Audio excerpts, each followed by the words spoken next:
Hello everyone, आज हम बात करने वाले हैं बीए पार्ट 1 इंग्लिश ऑनर्स का एक famous poem the Eve of Saint Agnes के बारे में। यह एक रोमांटिक पोएम है जिसमें लोगों के विश्वास के बारे में बताया गया है। इस पोएम को जॉन कीट्स 1819 में लिखे थे, लेकिन 1820 में पब्लिश करवाया गया था। The Eve of Saint Agnes Christian धर्म में एक फेस्टिवल की तरह मनाया जाता है। इस फेस्टिवल के पीछे एक हिस्ट्री छुपी हुई है।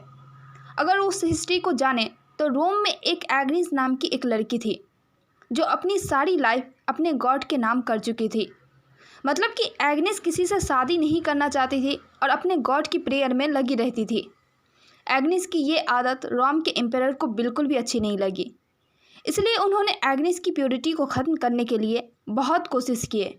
जैसे कि एग्नेस को वस्त्रहीन कर दिया गया था, गलत निगाहों से देखा जाता था, अग्निकुंड में जलाने की कोशिश भी की गई थी, लेकिन एग्नेस के गॉड उसे हर तरह की परेशानी से बचाते रहे।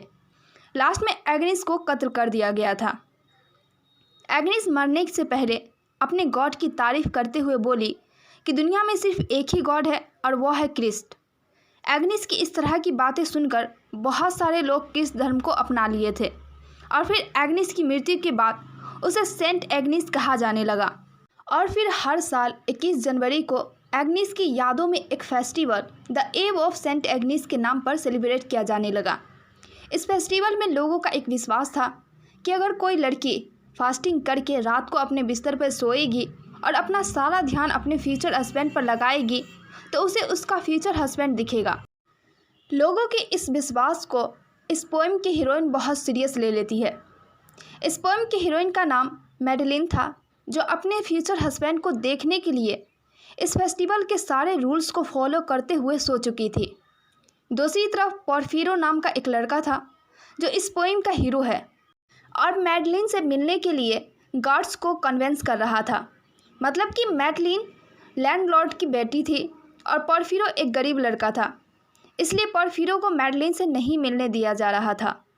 इस स्टोरी में एक और कैरेक्टर है एंजेला, जो मैडलिन की ओल्ड सर्वेंट होती है। एंजेला पोर्फिरो को मैडलिन से मिलाने के लिए ले जाती है। जब आधी रात गुजर जाती है और मैडलिन अपने सपनों की दुनिया में खोई रहती है, तब पोर्फिरो मैडलिन को उठाता है। काफ़ी कोशिश के बाद मैडलिन उठती है और पोर्फिरो से कहने लगती है कि तुम मेरे सपने में जैसे थे वैसे अब क्यों नहीं हो। मतलब कि मैडलिन पोर्फिरो को ही अपने सपने में देख रही थी। पोर्फिरो मैडलिन को अपने साथ चलने के लिए कन्विंस करने लगता है।